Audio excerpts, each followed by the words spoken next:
ठाकरे बंधूंनी एकत्र येऊन बीएमसी लढवावी असा लोकांचा दबाव आहे असं संजय राऊत यांनी म्हटलेलं आहे। बीएमसी सह सर्व पालिका ठाकरे बंधूंनी एकत्र लढवाव्यात यासाठी लोकांचा दबाव आहे असं राऊत म्हणाले आहे।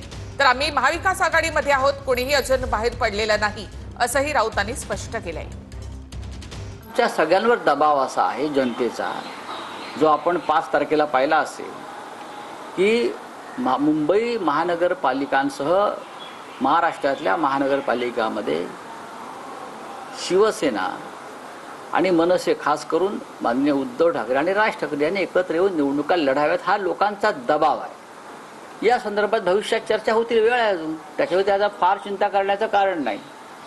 महाविकास आघाडी स्थापन झाली, त्याच्यामध्ये 3 पक्ष प्रामुख्याने होते, शिवसेना, माननीय शरद पवार यांच्या नेतृत्वाखालील राष्ट्रवादी काँग्रेस पक्ष आणि काँग्रेस पक्ष। ही महाराष्ट्र विधानसभेसाठी निर्माण झालेली एक आघाडी होती। आम्ही निवडणुका लढलो, आजही महाविकास आघाडी आहे। आम्ही महाविकास आघाडीतून या कोणी बाहेर पडलेलं नाही, आम्ही महाविकास आघाडीचे घटक आहोत। आजही महाविकास आघाडी संदर्भातले निर्णय एकत्रित घेतले जातात।